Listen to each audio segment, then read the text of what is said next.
Hey, welcome everyone. My name is Ben Bicknell. I judge people who make coffee, but only at competitions. I'm missing today my bestie, Rowan Cook, who makes coffee. Oh, here he is. I'm here. I'm just over there. I'm here. We were missing microphones, so it's just me on today. But this is It's Just Coffee. We're here at World of Coffee Dubai, talking with some of the leaders over here to share their expertise. And we have an amazing duo here, power couple, Kim and Matt from Raw Coffee. Welcome to the podcast. Thank you, Ben. Thank you. Nice. Thanks The for crowd having goes us. wild. It's so great to be sitting across the table. We only just reconnected after, I don't know, was it 15 years? We can't remember how long. We can't even remember how long Yeah. when I came over for the first UAE Barista Championships. Right, where Kim didn't wear the right shoes. Yeah, Kim, it's all right. Thank You God. learn those lessons. Yeah. But we wanted to start off these episodes by asking if you have any predictions for the 2026. So what's in your mind for the year ahead that you think we should all be looking at? Matt, do you want to take this away? Look, I'm actually really excited about 2026 because I think that there is an opportunity for specialty to re-grab some more specialty. Oh. I think that the high street brands have had a little bit too long playing with our words and our marketing. And I think it's actually about time because the consumer is saying we need better quality, right? And they're voting definitely with their wallets. So 26 is going to be big. That's cool. I love that. I love the, just come back to quality. Yeah. Yeah. And I think that we've got to focus on origin. So address all of the challenges that the producers are having because if we don't, we're not going to have an industry. Yeah. So I think that's a really big focus. Relationships, listening to them, understanding what we can do to support them better. Yep. You know, pre-commitment, maybe 50% payment up front to help them produce, all that sort of stuff. Yeah. It's becoming very important. Yeah. It's going to be critical globally Yeah, everywhere for yeah. every coffee business. Yeah. Otherwise, producers are just going to be leaving. Because, I mean, climate change has happened. It's here, hey? Yeah. Even though Donald said it's not. But, Yeah. I think we have to focus on our relationships with the producers. Yeah, I mean, how hard was it to buy coffee this year? Yeah, really Even from hard. our existing 10, 12-year-old relationships, and they just, they're going, well, I'm sorry, we're going to have to charge you more because there's just not enough in the market. So, Yeah, right. And some of the, smaller micro lots that we buy, we might buy a 40-foot container with 4 micro lots in there that we do for our rare and experimentals. Yep. And they've just looked really sorry, they haven't cupped so well this year. Wait, and we'll get back to you once we find something. It's like... So quantity, quality, price, all having And pressures a lot for of the year ahead. political challenges for a lot of places, like even Peru's a mess. Yeah. Colombia.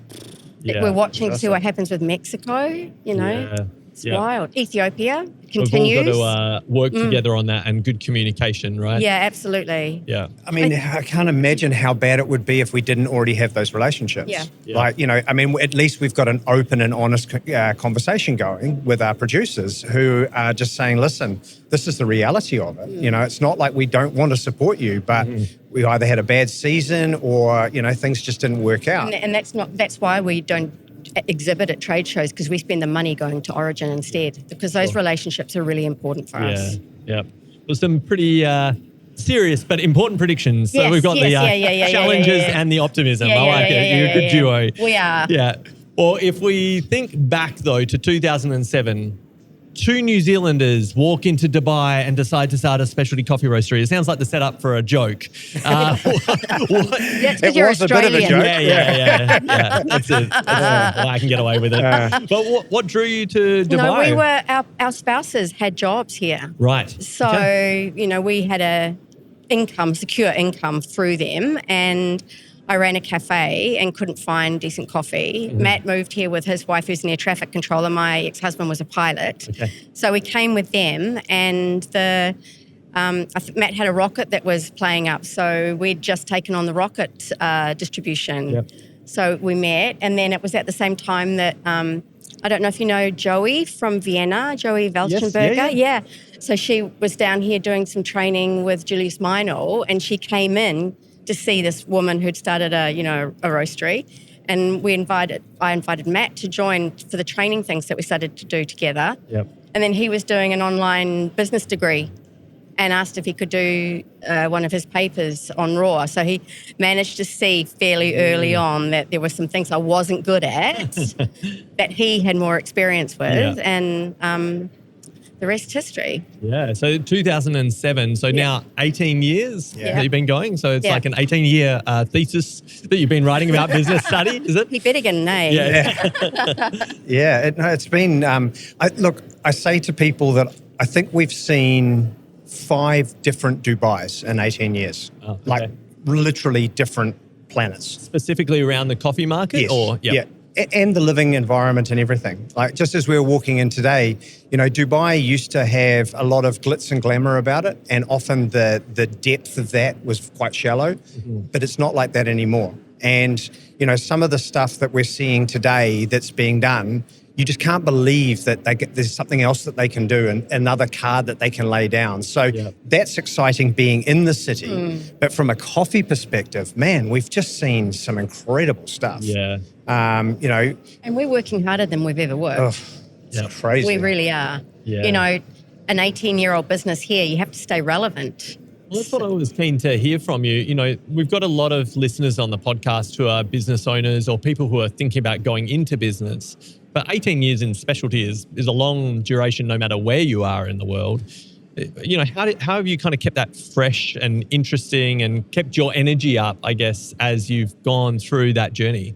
We haven't been complacent. We've constantly, I think everyone's pegged their pricing against raw. Everyone's used us as a benchmark. So we've had to keep evolving and keep getting better, keep trying to learn. Training and empowering the team has been really big, huge. Retaining our team. Yep. We didn't even have a website or Instagram when we started. Instagram wasn't around when we started. No, exactly.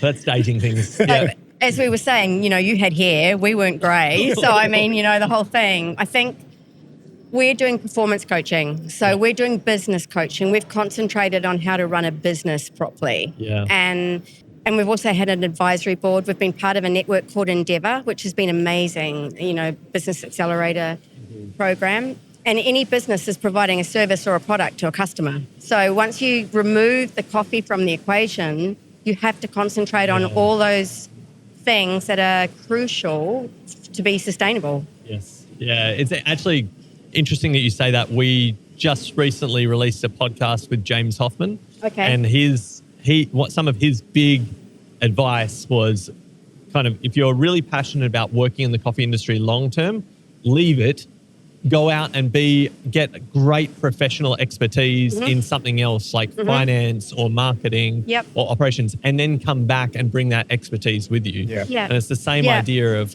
how do you bring those skill sets in? But you've developed it in-house as you go. Yeah. So here's a story for you.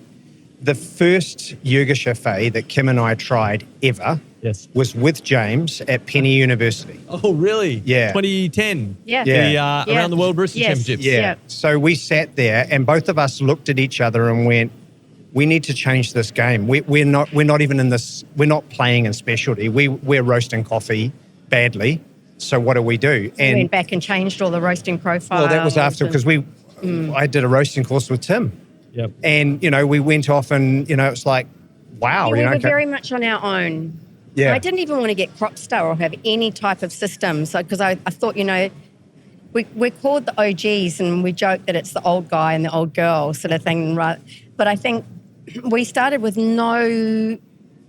we just had an idea. Yep. We didn't have any clue what we were doing at the beginning. So there was a lot to learn.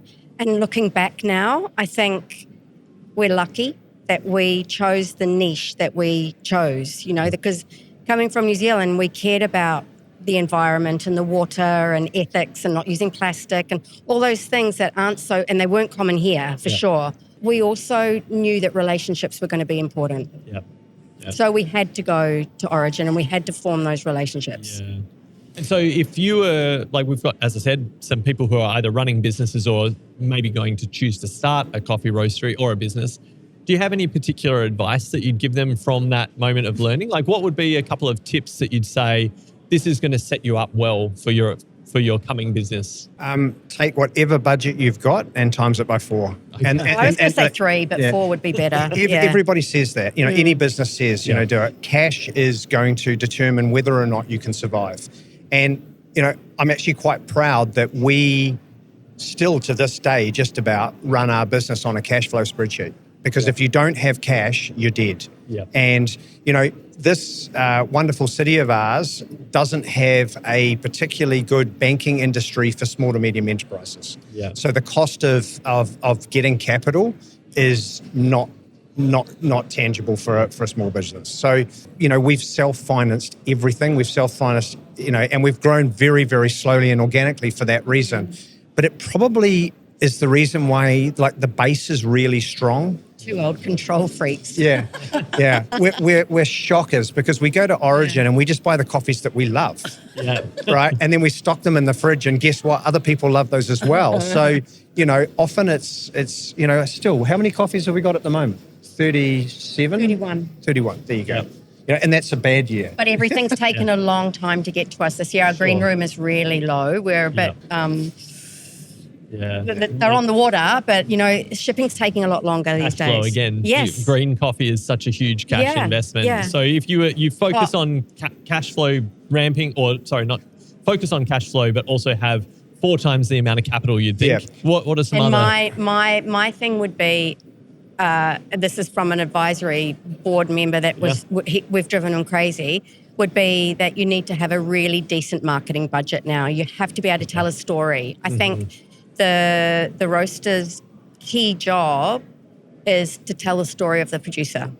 Yep. If we can tell a story in a way that's not shoving it down people's throats, we'll get the repeat customer and the loyalty. Because we don't have tourists come to our place. Yeah. Very few. It's regular guys. They might come to the same table, the same chair. They want the same barista. They drink the same coffee.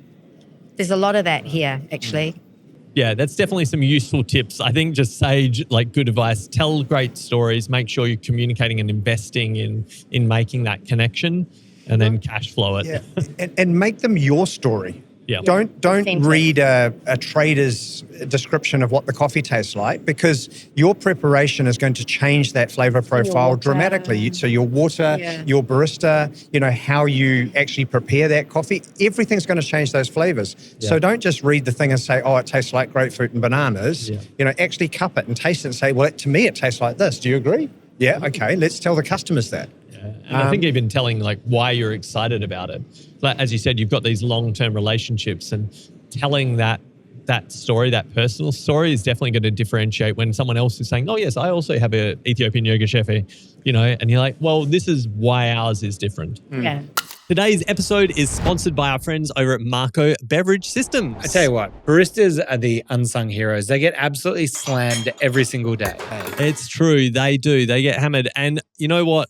We've just accepted that standing there steaming jug after jug after jug of milk is just kind of part of the deal. Marco is trying to remove some of that daily slog from the cafe for baristas. They are. They have designed the Milk Pal. The Milk Pal! Yeah, it's pretty sweet. At the push of a button, you can get hot milk, hot foam, cold foam. Oh, that's sick. So you can just pour it straight out. Yeah, you choose the exact texture you want and the volume you need, and away you go. Oh, that's perfect. It also does it, though, with alternative milk and dairy, whatever you're using.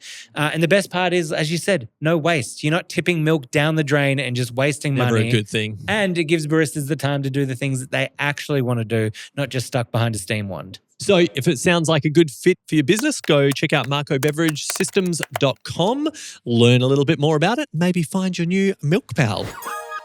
We put so much effort into our espresso, dosing, distributing, tamping, weighing, but then in so many cases, a cafe will just take whatever milk they happen to have available and throw it in and call it a day. I know, and milk actually makes up 70% of all coffees ordered. So you could argue that great milk is just as important as great coffee. Definitely could argue that. Oh, I couldn't, I did. Our great sponsors of the podcast, Riverina Fresh, have a milk that is made for coffee specifically, and it's used by some of the best cafes around the country and, in fact, World Barista Champion. Yeah, this gold range that they actually have here was designed alongside a World Barista Champion to be richer and more indulgent to pair perfectly with coffee. If you want want to check it out, they are doing a sweet deal for Australian-based cafes, and you can get a free trial. That's exactly right. You can get a free trial straight to your door. Just head to riverinafresh.com.au and see if your cafe is eligible. And why wouldn't you? Serve up the same milk as World Barista Champions.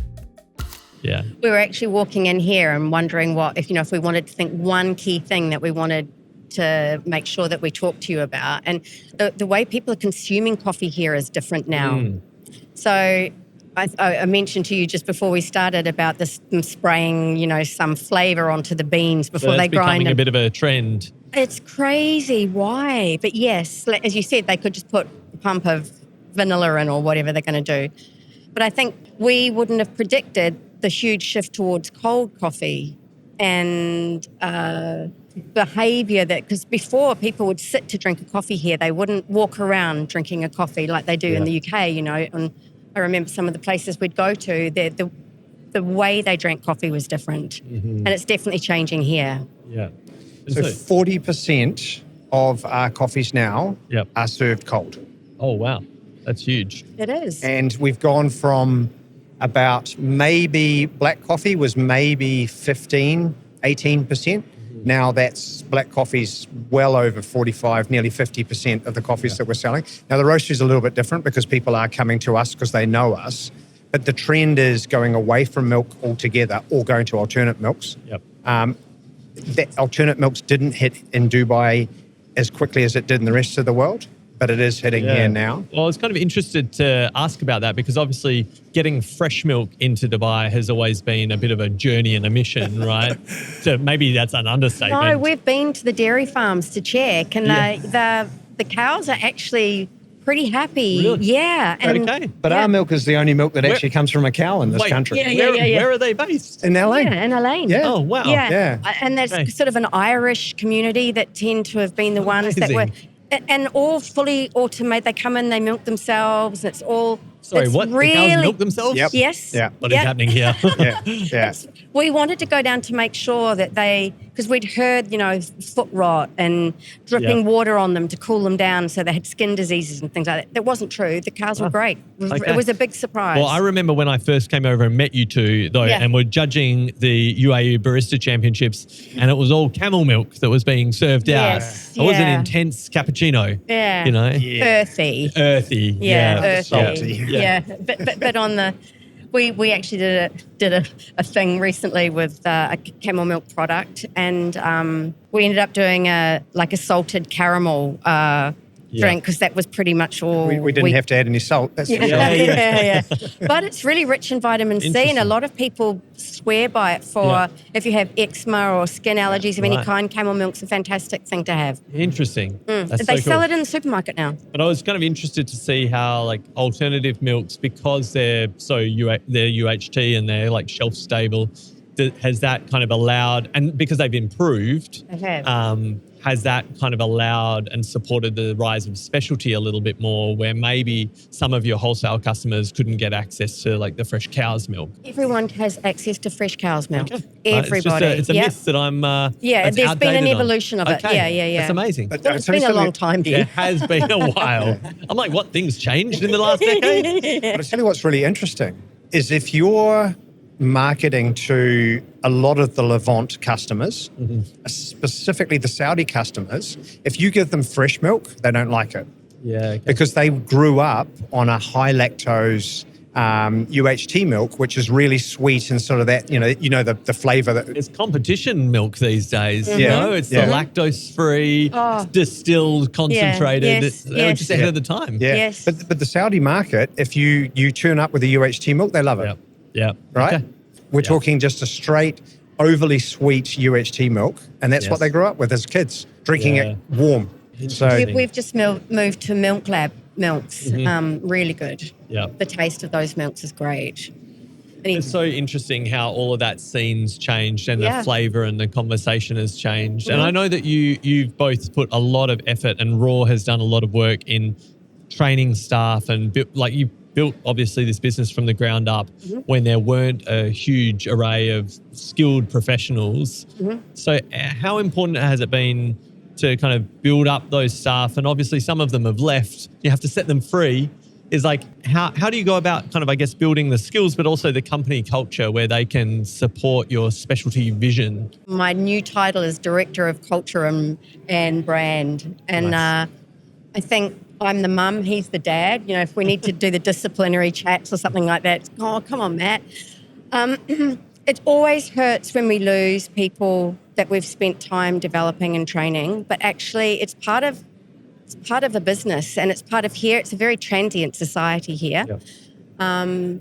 We now have 72 staff, so we have that for us, that's exciting because we've now recruit people for certain roles.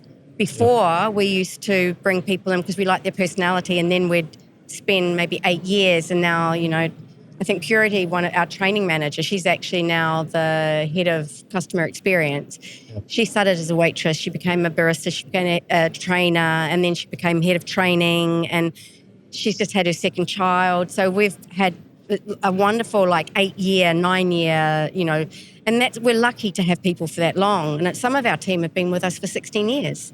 But it's not just luck. There's obviously reasons. Well, you they have want to work say. hard to keep them, and they need to be empowered, and they want, performance reviews. But we've been giving, the business is doing well. So the last year, we've given 2 bonuses out to the team. So it's really been an exciting year for us. And I think the next year, we're hoping we're going to double. So without people, we couldn't do what we're doing because they're the ones that are connecting with the customers too. Yeah. It's no secret, right?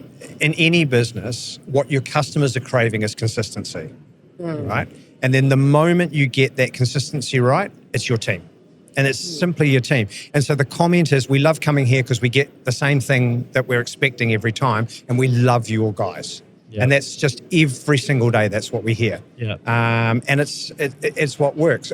Look, you don't have to overpay people, but you have to pay people the appropriate salary that because they are contributing to the company. We always share the profits with our team because they've built those profits for us. And then, you treat people like humans. Yep. And it's interesting to see what happens when one of their peers gets elevated into a new role. It makes them feel, oh, maybe if I try a bit harder, I might want to go into the logistics team or move into roasting team or something like that. They see that there's growth. And I think any human needs that growth. Yeah. I mean, when you started the business, it was yourself and your passionate kind of your vision, and you were on the ground doing a lot of the connections. And then you have to, that they love that experience. Like your customers love the experience interacting with your staff. Are there any, I guess, techniques or systems that you think have really helped you in kind of continuing to deliver that or supporting your staff to deliver that? I got feedback on Friday morning from a very, very large customer that when they're in with us and we're doing a conversation and it involves a bit of a tasting, I'm super happy to just jump up and make the drink and give it to them. And they said they've never, ever had people who are owners of a business who can still actually run the business on a day-to-day basis. Now, we try not to work in it as much. We try and work on it there. But both Kim is the roast mistress. She is in charge of roasting. I'm not allowed to roast anymore. And I would love to be roasting, but you roast still every week. And so I think that because we actually spend some time being literally hands-on in our business, that keeps it relevant. And you can also feel how the business is working. You can feel the actual pulse of the business if you're actually involved. If you're running it on spreadsheets or you're sitting in an office, you can't do that. Yeah, I think that's really good advice for anyone as they grow the business, that you can get really just maybe not distracted, but you have to focus on running the business, right? Yeah. But there is a certain point where you could be stuck in your little corner office on a computer all day and you lose, as you say, the pulse of the business and how the staff are actually feeling. So I think that's a really great kind of piece of advice, is keep dipping back into that space on the ground experience. You use it a bit of a fear. It's like I can do everything that you do. So don't try and pull something over, because I know And I think we also had a new core value where we play the game, not the man.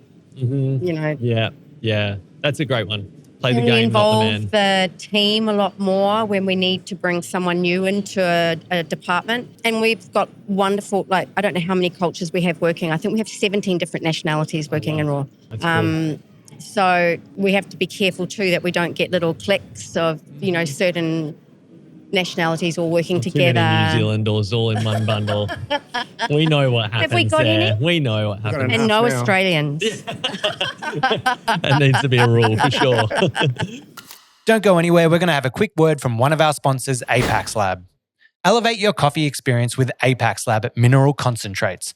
Apax Lab's precision-engineered formulas, including tonic, jam, and lilac, are designed to enhance the coffee's natural flavors. Not going to change it, it's just going to enhance it. It's going to bring out the vibrant acidity, the rich sweetness, or if you use lilac, it might bring out those delicate floral notes that you've been looking for. Trusted by world-class cafes and even barista champions, Apax Lab helps you unlock your coffee's full potential. Discover more at apaxlab.com.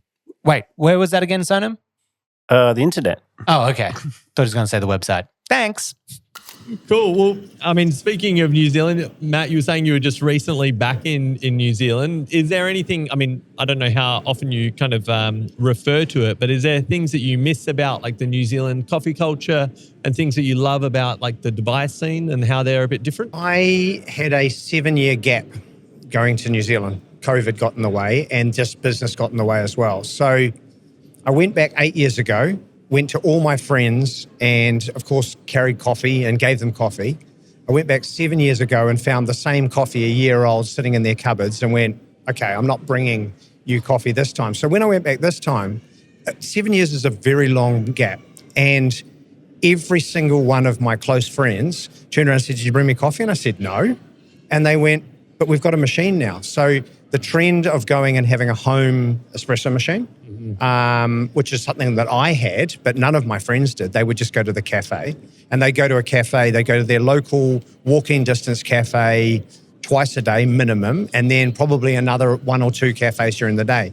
Now, price and also they're not doing that anymore. Everybody is brewing at home. So it was interesting. And this is probably a little bit controversial. I was extremely disappointed in the coffee in New Zealand. Yep. I really, really struggled to find a good quality cup. I didn't find, they weren't bad, right? They, drinkable. And I'm not going to say who it is because he's a very leading industry expert in New Zealand. He runs a very large coffee company. But I said to him, tell me which coffee I should get for my dad. And he went, don't buy any of mine. And I said, why? He said, because I'm not allowed to buy decent coffees anymore. Yeah. So, that homogenization in New Zealand is a little bit frustrating. Is that because you think businesses have been acquired and then, yeah. So that sort of that consolidation and homogenization has really taken that edge off, I think, in New Zealand. Now, I was in Auckland, Taupo, Palmerston North, of all places. So I did travel the country a little bit. And as I said, the coffee wasn't bad. It just wasn't, there was no spark to it. Yeah. I know that there's really good coffee in New Zealand. I know that it's still available. But, Ponsonby Road, it's owned by one distributor, Yeah. In contrast to Dubai, I mean, that seems like the rate of innovation here and change and the appetite for new things and to spend on those new things just seems the market incredibly is completely saturated. Right. And walking through to come here to the podcast room was really interesting because I think it's this is the first year the show's been open to the public, to coffee non-professionals, and it's full of people that potentially are considering opening cafes. Is this a good thing or a bad thing? Well, it's good for the real estate agents. It's good for the fit-out companies. Hopefully they might have something that's a point of differentiation, but I think it's going to be tough. So what would be a couple of top pieces of advice for those folks who are walking around at a show like this or anyone globally in a more saturated market? I would be driving around and going to all the cafes and looking to see what individual cafes do well and who's going there. I'd understand which drinks and food are their best sellers. I'd look into things like Are they online and doing delivery, on platforms? What is their niche? Are they roasting? Are they selling bags of coffee? Are they pure cafe? I'd look at all the competitors and see what they're doing well, and I'd look at what people aren't doing well and see if there's a gap that I thought I could fix. And then, as Matt said, 4 times the budget. So do you really have that much money? And how much money do you think you're going to make by selling a 25 dirham cup of coffee? Yep. I think the number one thing that we see people not doing in this region is that they don't have any idea how they're going to make money. Look, I don't think that's just this region. There's so many cafe operators globally who unfortunately haven't had the financial experience of running a business and knowing okay, how many cups of coffee at what price and what's my profit margin? Am I aiming just to make a wage for myself to basically create a business for a job? Or am I going to be a business owner where I could pay everyone and there'll be net profit? Yeah. Well, the first 5 years, I didn't take a salary. And the first 3 years, Matt didn't take a salary. You have to do that when you're starting a business, hey? Yeah. Because any money we made, we try and bought more coffee. And at the beginning, we were just bringing consolidated pallets. Yeah. So we ran the business as though we were in New Zealand, to be honest. We didn't want an investor. We couldn't get access to finance anyway. And I think now neither of us can visualize what it would be like to have, a corporate umbrella over us telling us what to buy and how to sell it. I don't think we'd like that at all. Yeah. Hey guys, it's Ollie here, interrupting for this week's market update. It's Wednesday, the 4th of Feb, and it finds the market at 31710. This means we've finally broken through the sideways channel. The next support level could be as low as 290. That being said, this dip is likely to be short-lived as the managed money, the hedge funds, are moving away from the safe havens such as the US dollar and bonds, and coffee is still somewhere where they can make solid profits. So we are seeing some significant interest and support in the C market, which is likely to cause it to go back up or at least stabilize where it's at. At the same time, the Brazil real is also strong against a weak US dollar, which is another short-term support factor. So predictably enough, my advice is to snap up any cheap prices out there, take risk off the table at the moment, because whilst the market is bearish and we do still anticipate it to come down, particularly over the medium to long term, right now we could see it pop back up, and if you're getting those good prices, take that opportunity. And guys, it's a short one. That's it from me, and all the best. And of course, it's just coffee. It's good advice. Well, we've kind of talked through a little bit of what's happening on the ground here. We do have a little segment at the end of our little episodes. Not that we're at the end, but that is a little hot take moment. I'm not going to sing this. Rowan's disappeared. We normally have like a sound desk and we press a button and there's a fancy little song, but I'm going to say, do we have a hot take that you want to share with our audience? You do it Matt, first. Matt seems like he's got a glint in his eye. He has, I can tell him. I've got one. Hit us. I'm calling it the Monjaro effect. All right. Okay, so explain. with Monjaro, Wegovy, Ozempic. All right. I noticed with our customers, we actually had in our cafe, which is a relatively busy cafe. We do, when we're fully cranking at the in season, sort of about 1,000 cups on a Saturday, Sunday type thing. So, we do it. But we noticed that our average spend, it was slowly going down. And so I went and talked to our regular customers, and as Kim said, a lot of our customers, probably 40% of our customers are regulars.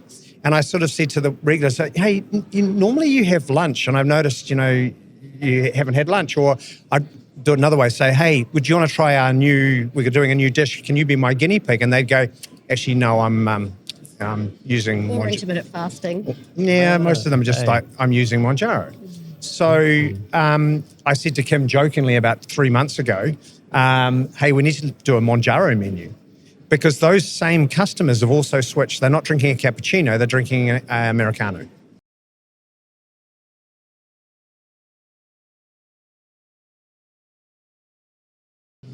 Or they're drinking some form of cold coffee without any milk or anything else in it. And that's a big thing here, because, there's a lot of people who are going to go down that route. And so you've got to be a bit careful that you're your customer is still going to be consuming the same amount of product that you were selling to them. Very interesting. No, I think that we have a lot of greenwashing in our industry, and I think the time has come to be authentic because the consumers can smell it when you're not. Okay, that's good advice. I think we've been talking a lot about that. I think there's a lot of greenwashing too. And the consumers are way more switched on than we often kind of treat them. They are. Yeah. Great. We had a couple of other quick questions that maybe you could answer for us is, what do you look for? What were your one or two top things that you would look for when hiring staff? Definitely personality. Okay. And friendly, able to, well, obviously to be able to communicate well, because that's something that you can't underestimate here. They have to be able to communicate well. They have to be able to listen. And I think hungry. A hustle. Yeah. Yeah, definitely personality is important. And I think that there's a lot of people who will say that they're interested, but they need to kind of demonstrate that straight away. They've got to show that they're interested in what we're doing. If somebody hasn't done their research on the industry or us before an interview, you're not really that interested. You're just turning up and running the numbers and hoping. So Yeah, great advice. Do the research, figure out who you're actually applying with. That's great. Is there anything in this coming year that you would like to see more of in the coffee industry, and anything that you'd like to see less of? More focus on origin and the challenges the producers are having, because that's real. And personally, for me, less SCA focus. Okay. All right. She's calling it. Yep. There's Kim sitting in World of Coffee Dubai, but it's okay. Thanks, everyone. Real talk here. Matt, anything that you want to see more of out there this year? I want customers to be demanding quality, right? So the customers in Dubai are quite happy. We have a very expensive cup of coffee here, probably one of the most expensive cups of coffee in the world. It's fine, pay that price, because trust me, we need you to pay that price because of the cost of doing business here. But demand quality. If the cup is not good, send it back. I love that. Yep. Get the customers demanding more quality. Great. This has been amazing. Thank you so much for chatting through what's happening at Raw. Thanks for reaching out and seeing if I still had the same number. I was like, is this still the same contact? If anyone who's listening wants to find out more about Raw, where can they find you online? Raw Coffee Company website Yep. and Instagram. Raw Great. Coffee Company. Yep. Perfect. And then otherwise they can come and visit you. You've got a roastery, Yeah. cafe, training Yeah. space. Yes. Is that correct? Yep. Here Yep. in We're Dubai. we're in Al Quoz, which is an industrial area. Great. It's kind of nearly the center of Dubai. So Yeah. very easy to find us. Okay, perfect. And for everyone else who's listening along, if you have any questions or ideas for who you'd like us to get on the podcast, please drop us an email at hello@itsjustcoffeepod.com, and over on the socials, drop us a DM if you'd like to mention anything there. And thanks everyone for listening. We'll see you at the next episode. Thanks, guys. Woo! Thanks, Ben. Today's episode is brought to you by our amazing sponsors at Eco Barista. The reason I sound like this is because they got massages at our stand at Mice, and so I'm getting a massage while recording this message for you. They're the best sponsor of the pod that we could have had. They have the best eco products. This probably sounds really pornographic, but it's not. I'm just getting a massage. They have the best eco-friendly coffee products. They got coffee bags that you can design yourself. They got cups. They got iced coffee cups. They got everything you need. So make sure to support them because they support us. Head to ecobarista.com.au and get 15% off your first purchase when you sign up. Oh, mama, that's good.